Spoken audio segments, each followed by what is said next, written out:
Good afternoon and welcome into Two-Man Game here on ClaibsOnline.com. I'm Matthew Roccio, and that is the voice of your St. Louis Billikens, Bob Ramsey. Rammer, how you doing today, sir? Lovely. It's a March day. It's chilly, windy, rainy, and it makes me feel like college basketball is in full gear, and it is. Well, it looks like the rain has kind of stopped in the St. Louis area, so if you want to get on out to Chaffetz Arena tonight for a 6:30 tip-off between the Dayton Flyers and the SLU Billikens in the Arch Baron Cup Round 2, the roads might be a little slick, but you won't have to worry about the walk to Chaffetz, and that's the important part. Yeah, certainly by game time it'll be done. I don't know if there are any more waves of rain coming through, but yeah, it'll all be stopped in the next hour or so, and we're going to have a big crowd. It's probably going to be sold out if it's not already. Rammer, my weather app's lied to me before, but I'm going to trust it today. Let's get talking about the St. Louis Billikens. It was an unfortunate kind of turn at halftime for the Billikens against VCU a couple days ago. They were leading 35-31 at half, considering Francis Okoro was out for the game and Jake Forrester was really tasked with a much bigger minutes load than he usually plays. He usually plays around 16 minutes per game this year. He played 30, so it's a double dose of minutes for Jake Forrester. So I really thought the first half was very impressive with the Billikens. You're sitting there courtside. What was the big change that you saw from that first to that second half? Well, first of all, we weren't courtside. We were as high as you could get in the building. Oh, no. So just to clear that up, no bitterness intended. Well, yeah, a little. So you're saying with the team or Forrester? I thought he was good throughout. Oh no, yeah, I thought he was great throughout. More just focusing on what was the biggest difference between St. Louis with an unexpected 4-point lead and then the way it kind of broke against them in the second half.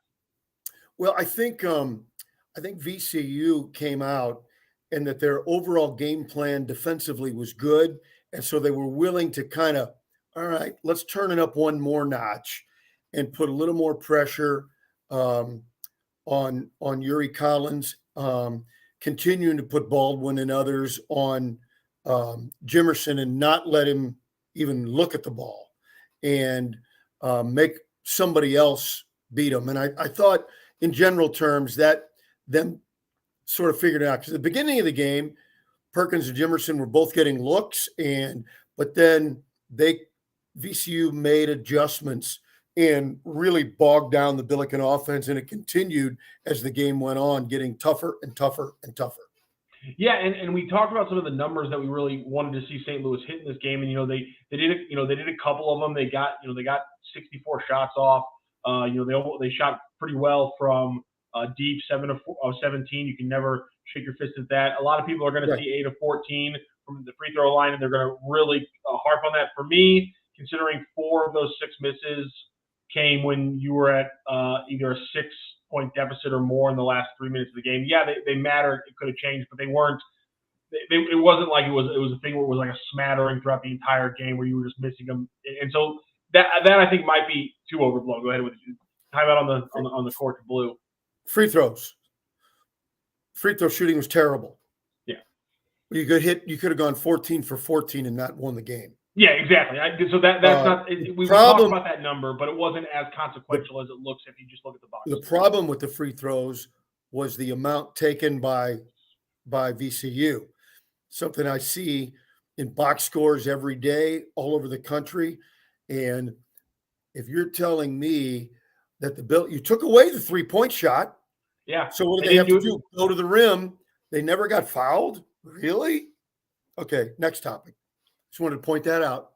Yes, Rammer is, of course, referring to the 26 free throws taken by VCU to the 14 taken by the Billikens. And really, when you look at the disparity between the total free field goals, St. Louis only took 4 more shots total, but they also took 4 more threes total. And so they're both taking shots below the arc at the exact same rate, and one team's getting almost double the amount of free throws.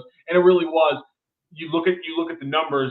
I think we were looking at 7 or 8 free throw attempts prior to the last 4 minutes of the ball game for the Billikens. That's just again, if you're only shooting 40% overall from the field, again, they got the attempts, but they didn't have the efficiency.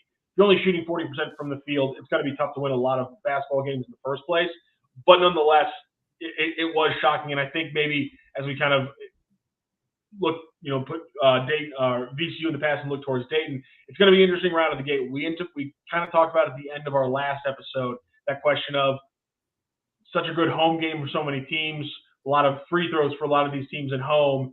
It's going to be interesting to see such a quick turnaround from a game where VCU got a lot of calls and now St. Louis gets a game at home. It's just going to be interesting tonight to see, how it goes for the Billikens is how I'll put it. Most disrespected team in the league by the officials and the league. Rick Majerus told us many years ago, you never want to be the far outpost in a league. Oh, damn, that's good. That's deep. I like that. You never want to be the far outpost in the league. Man. For instance, in the Big 12, you don't want to be West Virginia. Yeah. In the Pac-12, you don't want to be Colorado. He goes, just too many things go against you. In the SEC, you don't want to be. Oh, crap. University of Missouri Columbia. Yay! So let's see if we think they get their fair share of breaks in the SEC tournament. Let's just see. Yeah, that'll be big, and right out of the gate, it's going to matter tonight because it's going to be a tough matchup against Dayton. Obviously, it did not go well when they faced off against Dayton at home, a 14-point loss. And if you look at some of the big numbers, it's not shocking. Speaking of free throw disparity, Rammer, in that game, Dayton got 26 chances at the line. The Billikens got just 13. Not a great game overall, but no.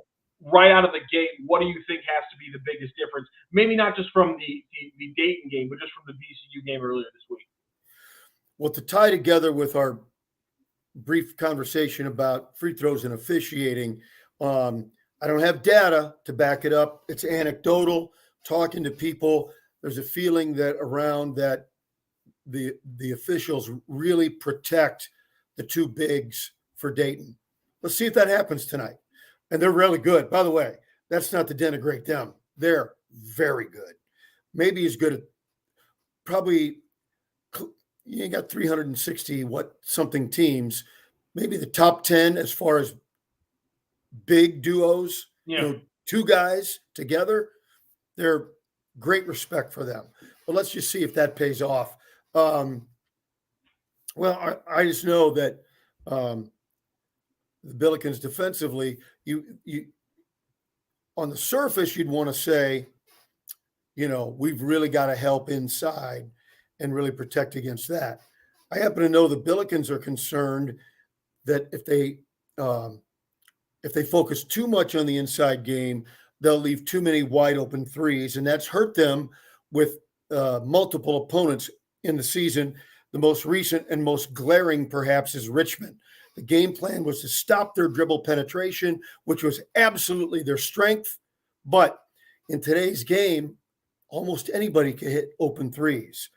And you absolutely stop their dribble penetration and drives to the basket, but they hit a ton of threes. So that'll be interesting to see how that philosophy manifests itself in actual defense. And that's interesting.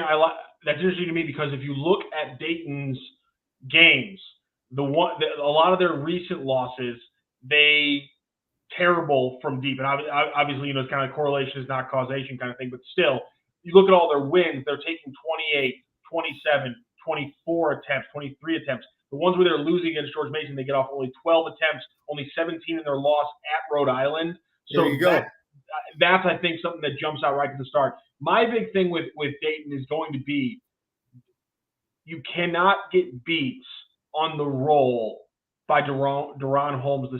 It's going to be interesting because for me, if you can turn him into a scorer one-on-one where he has to make a post move, you can actually take down his level of effectiveness. For one of those big men, I actually don't think he's that polished in the post. He's got good touch.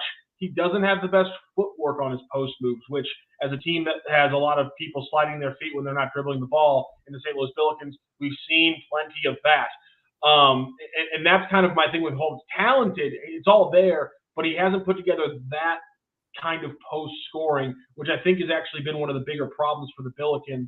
So right off the bat, they play Francis Okoro in that drop, which at times can cause problems because you can catch big men in a no man's lane where they have to catch it. They have to catch it in front of the drop man because the point guard can't make the pass between, can't make the pass both past his man and of dropping Francis Okoro. So they got to play the ball to him in front of Francis Okoro. Now he's 6 or 7 feet out, and he has to do the thing that I never liked the Billikens big men having to do, which is make 2 dribble moves to try to score the basketball. That's actually a positive, a benefit, I think, that could go in the Billikens' favor. The big problem, as we saw when they were playing in Dayton, is that Deron Holmes doesn't have to dribble the ball to get a rebound and put it right back up.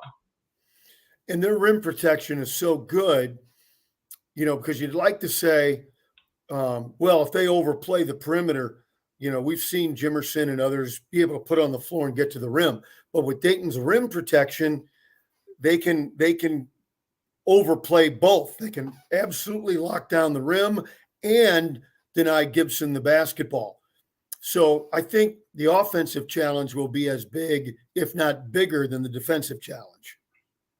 And that could be the big question. Again, I asked it before the game against VCU. It didn't work out so well. We were thinking maybe it could be, a big game for one of those big players who's going to step up. I thought Larry Hughes Jr. at times had a nice, solid game, but no one jumped up to that level they needed to take down an offensive team like VCU. So for you said the big question now isn't defensive, it's offensive going into Dayton. So we know what we're going to get from Uri. We got a big surprise from the 5 position, but again, it was still about the steadiness we expected from the 5 spot against VCU. So again, take those ones away. Who do you think? Who's the big wing that has to step up for the Bills to maybe change that offensive equation, that offensive problem you're alluding to? Well, I think it's the thing we've been searching for all season, that get everybody playing well at the same time. Yeah. Obviously, your leading scorer is Jimerson. Now, VCU did a great job on him, so he didn't get the looks he normally gets, but he has been on a heck of a roll the last 8 games. Even if you include, he had 2 lesser games, still double figures, but lesser games in that run of 8. So he's still, I think, averaging like 21 points a game here going down the stretch. So it's Jimerson, it's Perkins. Can you get a game while they're shooting well? Can you get offense in a big way from Sincere Parker? Can those guys hit? Is this the night? It seems like Terrence Hargrove really steps up when the game gets physical. Can he step up that left-hand drive down the lane to the rim and hit a 3 or 2? Though I think there's nothing new. I don't think there's anything new to say. Can you play like we expected you to play from day one? And the big question that I put out, it's the title of the episode. Our big question going into VCU was, can they play a full 40? And right out of the gate, everything with Francis Okoro, out there in front still, I don't think we saw a full 40 against VCU in Richmond. And so, again, last chance of the year in the regular season, do we see the Billikens play a full 40? And I think to beat Dayton, you're going to have to. And listen, it's not, at this point, about if they win this game, about 75% of the other permutations around the A10, they're in 3rd place. They lose this game, it's about 50-50 that they're in 4th place. So either way, I was told 4th place is clinched. Yeah, no, I'm saying I'm saying can't get to 3rd. You mean? I'm saying they can get to 3rd, but my point is that either way, they're finishing at top 4. But yeah, my point is even if they lose, there's still like 50% of. I think there's still a couple permutations where they actually do finish 3rd. Even if they lose, okay. I think there was a table. I might be taking that out of context. So if you play well, and we'll preview the tournament next week, I'm sure. But I got to tell you, I don't think it makes a difference, because assuming you win your first match, you'll probably either play Dayton or VCU. So who cares? You got to play great. Yeah. Okay. It doesn't matter. Yeah. Fair enough. Because Fordham's 11-7. So, Fordham's 11-6, in A10 play as well. So because of that, they could lose to Duquesne, and then you're both sitting there at 11-7. Duquesne, then everything gets a little bit complicated. You have so yeah. If you do lose, things get a little bit more complicated. But I'm pretty sure no matter what, you're in the top four. So that's it's different in that way. But nonetheless, playing the full 40 against a team like Dayton, it just every question we have, from a month ago or 2 months ago, really, when this became crystallized as this is the A10 tournament or bust at this point in this season, when that became clear and obvious, we had a couple base questions about what we needed to see between then and this point. And unfortunately, I don't think beyond Gibson Jimerson snapping out of his lull and the continued and maybe even slightly just on a consistent upward track, the play of Forrester and Okoro as a combo. Other than those two things, I don't think we've had any of our other questions answered in the affirmative. And so at this point, there's still some things left to prove, and there's going to have to be a jump if, like you said, anything that we kind of thought beforehand, if it's going to hit that level. And again, it's not going to happen in one game, but they can answer one of those questions we have now going into Brooklyn, which is, can you play a full game against a team like Dayton? One person we haven't mentioned at all is the nation's leader in assists, who had maybe close to probably not the worst game of his career, but 8 turnovers against VCU. I can't imagine how many.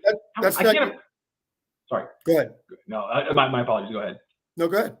I can't imagine how many games he actually has where he has just a 1-to-1 turnover to assist ratio. It's less than a full handful. Yeah, it's got to be just minute. He's incredible, and yeah, that's when you consider him having that game and not having a Francis Okoro. It is pretty impressive that they were able to again have that lead in the first half, and that's the disappointing factor of it. But there's also there's some positivity and a silver lining there. Well, to break it down as you did, he only had a couple of turnovers at halftime. I think 5 or 6 of them came in the second half. So that's what I'm saying. We're circling back, but BC really turned it up. My point to bring that up was not about really the 8 turnovers, but do we expect a bounce back game, which is in all likelihood his final game in Chaffetz Arena. And, he's a cool, calm customer. I expect that. I really do. But Dayton may have something to say about it. Hey, I'm with you on this being another big offensive question. Yeah, and the defense is going to be interesting because it's all going to be all about slowing down Holmes. And you mentioned TJ Hargrove. I think watching him guard a guy like Kamara, is going to be a fascinating matchup to watch the entire game. And like you said, Yuri in his last game in Chaffetz, that has the potential to be pretty special.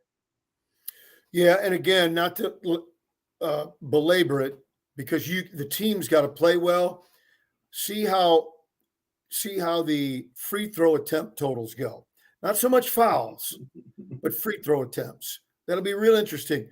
Will Kamara and Holmes be protected as a theory around the league is going, or will they get into foul trouble? Grant has to go to his bench maybe sooner than he would like. And the Billikens, when they're playing well, get great contributions off the bench. And so if you can get that scenario, you'd like to think it would play in your favor if you're a Billiken fan. Well, we'll have to see. They protected him like crazy in that home game. That was aggravating. One last point here before we go, just a little dollop here of NBA at the end, because I finally got to sit down and watch Kevin Durant working in a Suns jersey, and man, that was an impossibly fun thing to watch. They're going to be really good, Rammer. My big question for them, obviously, as I talk about a lot, is depth.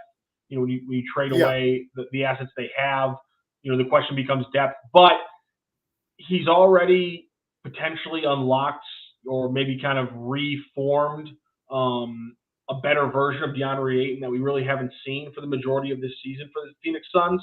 Them working the pick and roll right out of the gate was special. Him being able to be a small ball 5 or just a defensive deterrent as a power forward, as a 4, because of his length brings a new kind of defensive aspect to the Suns that essentially it's different than when they had Mikal Bridges, but it's so necessary now that they don't have Mikal Bridges.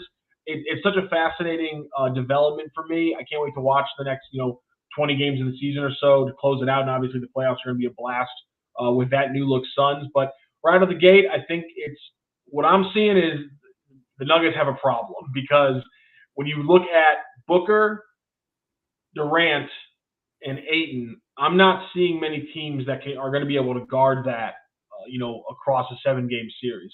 The Bucks can do it. The Bucks can do it because they have Holiday, Middleton, and Giannis. But that's going to be tricky. It's going to be Aaron Gordon on Kevin Durant.